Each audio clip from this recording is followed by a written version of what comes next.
বিসমিল্লাহির রহমানির রহিম। প্রিয় শিক্ষার্থীবৃন্দু, আশা করি সবাই ভালো আছো। আজকে আমরা স্পোকেনের একটি কোর্স নিয়ে আলোচনা করব। স্পোকেনের কোর্সগুলো ধারাবাহিকভাবে দেওয়া হবে আর ছোট ছোট ভিডিও আকারে দেওয়া হবে যাতে বুঝতে সুবিধা হয়। তো আজকের যে অংশটি নিয়ে আলোচনা করব, আশা করি এই ভিডিওটা দেখলে ইংরেজিতে 50% কথা বলতে পারবে। 50-70 মানে কার কি বেসিক কীরকম তার উপর নির্ভর করবে। আশা করি 50-60-70-র ভিতর থাকবে। তারপর তো আরও অনেক শিখতে হয়, আমাদের পার্টস অফ স্পিচ শিখতে হয়, গ্রামাটিক্যাল অনেক আইটেম শিখতে হয়, কিন্তু আমি আজকে শর্ট রুলসের ভিতর নিয়মগুলো আলোচনা করব। যেমন আমরা প্রথমে যেটা দেখব যে ডু, ওকে, ডু অর্থ করা। আর যদি আমি এর সাথে বলি যে পাস্ট অতীতকালে বললে কি হবে, ডিড, করেছিলাম। আর আমাদের তিনটা কথা আমরা বলবো, একটা বলবো বর্তমানের জন্য, একটা বলবো বর্তমান, আর একটা বলবো অতীত, আর একটা বলবো ভবিষ্যৎ। আমরা এখানে পাস্ট পারফেক্ট এটা নিয়ে আসবো না, মানে পার্টিসিপল নিয়ে আসবো না, এখানে আমরা ভবিষ্যৎ নিয়ে আলোচনা করবো। ভবিষ্যৎ তিনটা কালে কথাটা কিভাবে বলতে হয় আমরা তা দেখব। যেমন এটা যদি বলি ডু অর্থ করি, ওকে, আর ডিড মানে করেছিলাম। এখন যদি আমরা এটাকে বলি যে করেছিলাম, এটাকে যদি বলি ভবিষ্যৎকালে কি হবে, উইল ডু। শুধু সামনে আমরা একটা উইল দিব, তারপরে এই বিয়ন যে আছে এটাকে আমরা বিয়ন বলতে পারি। ফার্স্ট এটা বিয়ন, এটা B2, এটা B3, তারপর বলবো উইল ডু মানে করব। তাহলে আমরা দেখলাম যে মেইন যে ভার্বটাকে কিভাবে ঘুরাইতে হয়, ভার্বটা কিভাবে আমরা একটু ঘুরিয়ে পেঁচিয়ে বললে যে আমরা তিনটে কালে কথা বলতে পারি। যেমন এই কথাটা যদি বলি আমি করি, আই ডু, আমি করেছিলাম, তাহলে কি হবে, আই ডিড। আমি করব, আই উইল ডু।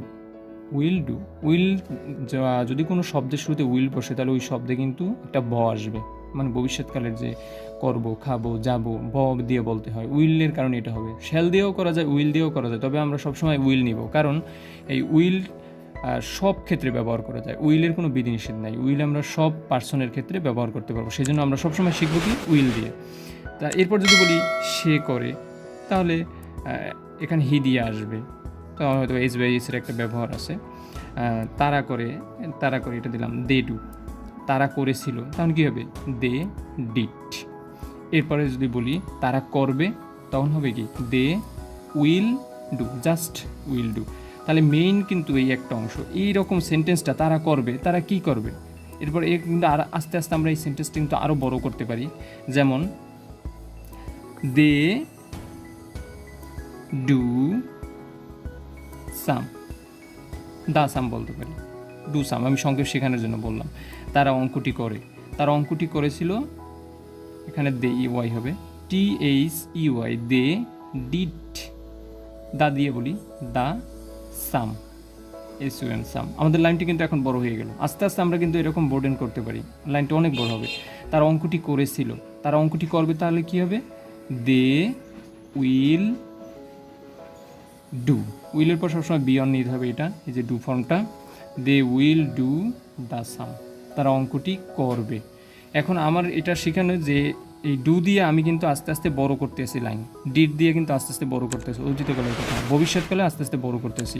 তাহলে মেইন কিন্তু এই ভার্বটা ডু, ডিড, ডান। এরকম যদি আমরা দেখি, ইট অর্থ কি, ইট অর্থ খাওয়া, ওকে, খাওয়া। আর এটাকে যদি আমরা পাস্টে বলি তাহলে হবে এইট, উচ্চারণ কি হবে, এইট, ওকে। খেয়েছিলাম, এটা হবে খেয়েছিলাম। এরপরে যদি বলি ভবিষ্যৎকালের জন্য বলি, তাহলে কি বলবো, উইল মানে খাবো, এই তো, উইল ইট মানে খাবো। তাহলে আমরা কিন্তু দেখলাম যে বর্তমান, অতীত, ভবিষ্যৎ তিনটে কালের মেইন ভার্বটা ঘুরানো, যে ইট, এইট, উইল ইট, খাবো। এখন এই কথাটা যদি আমরা আস্তে আস্তে বড় করতে চাই, বড় একটা সেন্টেন্স তৈরি করতে চাই, তাহলে আই ইট, আমি খাই। এখন পর্যন্ত আমি কিন্তু দিলাম না আই ইট রাইস, আমি ভাত খাই, এটা আমি দিলাম না। যেমন আই ইট, আই অর্থ আমি, এটা আমরা সবাই জানি যে আই ইট, আমি খাই, আমি খেয়েছিলাম, আই এইট। জাস্ট আমরা এখানে পার্সনটা অ্যাড করে দিলাম, আমি খাবো, আই উইল ইট, আমি খাবো। এখন যদি এটাকে আমি আবার এরকম বলি, আই ইট রাইস, আমি ভাত খাই। আর এটা বলে আই এইট রাইস, আমি ভাত খেয়েছিলাম। আর এটা বলবো আই উইল ইট রাইস। এরপরে আরও এর সাথে আমরা কিন্তু আরও বড় করতে পারি লাইনটা, I will rise dot dot comma comma দিয়ে আরও অনেক বড় কিছু বলতে পারি। মেইন সেন্টেন্সটা কে নিয়ন্ত্রণ করে? এই ভার্বটা কিন্তু নিয়ন্ত্রণ করে। ভার্বটার ব্যবহারটা যদি আমরা একটু ঘুরিয়ে বলতে পারি তাহলে কিন্তু আমাদের প্রায় 50, 60, 70 যে একটা আমি কথা বলেছিলাম প্রথমে সেটা কমপ্লিট। এরপরে ইট এ গেল আর ডু গেল। আমরা এরকম অনেক ভার্ব আছে আমরা প্রতিদিন ব্যবহার করি, যে কথাগুলো আমরা দৈনন্দিন জীবনে চলাফেরায় হাঁটতে চলতে খেতে যে শব্দগুলো ইউজ করি, সেই শব্দগুলো দিয়েই কিন্তু আমরা আস্তে আস্তে নিজেকে ইংরেজির দিকে মুভ করতে পারি, যে ইংরেজিতে আমরা কীভাবে বলা যায় এটা নিজে নিজে চেষ্টা করতে পারি, ডিকশনারি দেখতে পারি, কারো হেল্প নিতে পারি। এই ভিডিওটা থেকে আমি আশা করি তোমরা একটা ক্লু পাবে কীভাবে আস্তে আস্তে তোমরা একটা বাক্য বোর্ডেন করবে।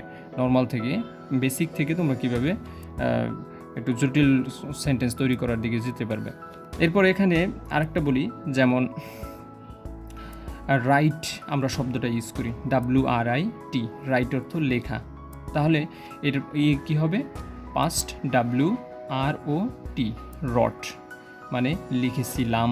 যে বলবে তার অনুযায়ী কথাটা হবে। আমি লিখলে আমি লিখেছিলাম, সে লিখেছিল, মানে মেইন ওরকম করবে। যে পার্সন আসবে সামনে সেই পার্সন অনুযায়ী কথাটা হবে। আর এটা কী হবে? Will write, WRIT, will right.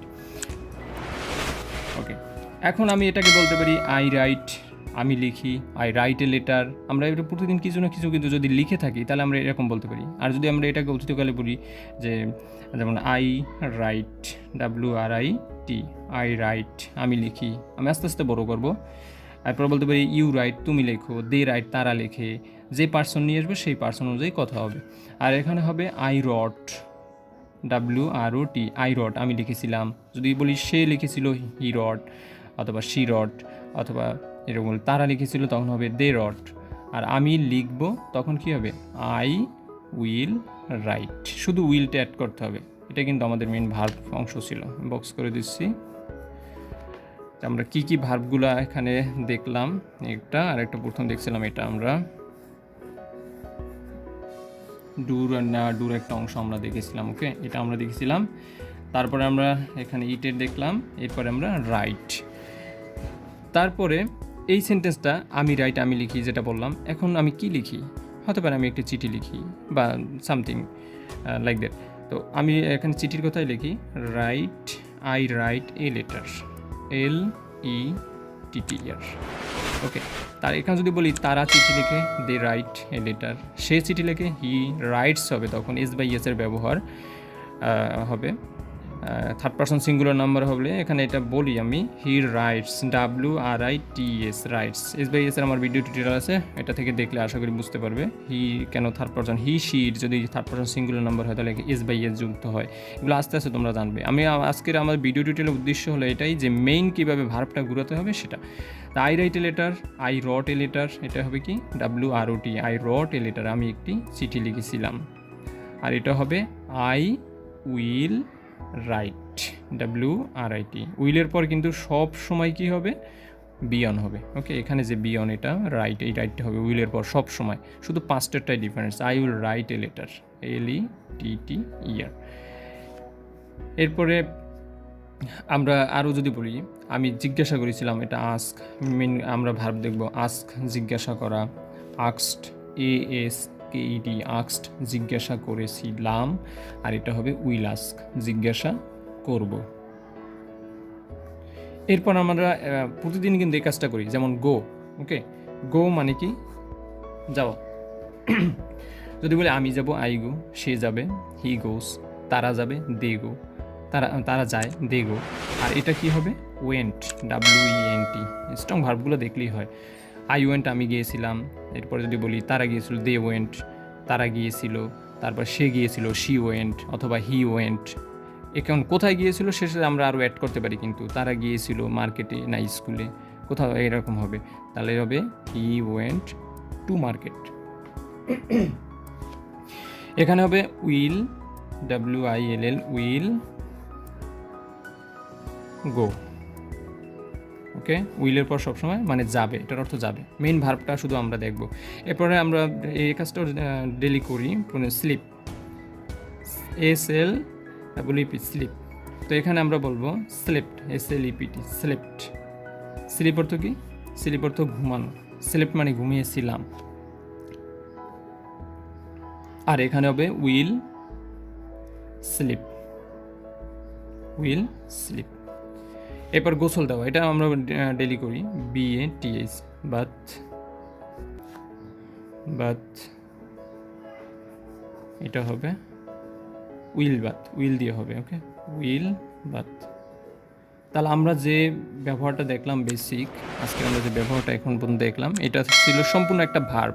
আমরা যে কাজটা, যেমন এই ডু, ইট মানে খাওয়া, করা, লেখা, ঘুমান, আমরা প্রতিদিন যে কাজগুলো করি, এই কাজগুলো কিন্তু এইভাবে আমরা আস্তে আস্তে ইংরেজি আমি প্রথম দুইটা থেকে দেখালাম যেভাবে আস্তে আস্তে ছোটো থেকে বড় দিকে আমরা মুভ করতে পারি, একটা বাক্য পূর্ণভাবে আমরা শিখতে পারি। তো এরকম নিজে নিজে আশা করি তোমরা প্র্যাকটিস করবে। আর স্পোকেনের সবগুলো ভিডিও টিউটোরিয়াল আমাদের সাথেই থাকো, আমাদের সাথে প্রত্যেকটা টিউটোরিয়াল প্র্যাকটিস করো নিজে নিজে। আমি এখানে যতগুলো দিয়েছি এর বাহিরেও নিজে নিজে কিছু প্র্যাকটিস করো। আর কোনো প্রশ্ন থাকলে কমেন্ট বক্সে কমেন্ট করতে পারো। সবাই ভালো থাকবে। স্পোকেনের দ্বিতীয় ভিডিও টিউটোরিয়াল দ্বিতীয় ভিডিও টিউটোরিয়াল দেখার আমন্ত্রণ জানিয়ে আজকের এখানে শেষ করছি। আল্লাহ হাফেজ।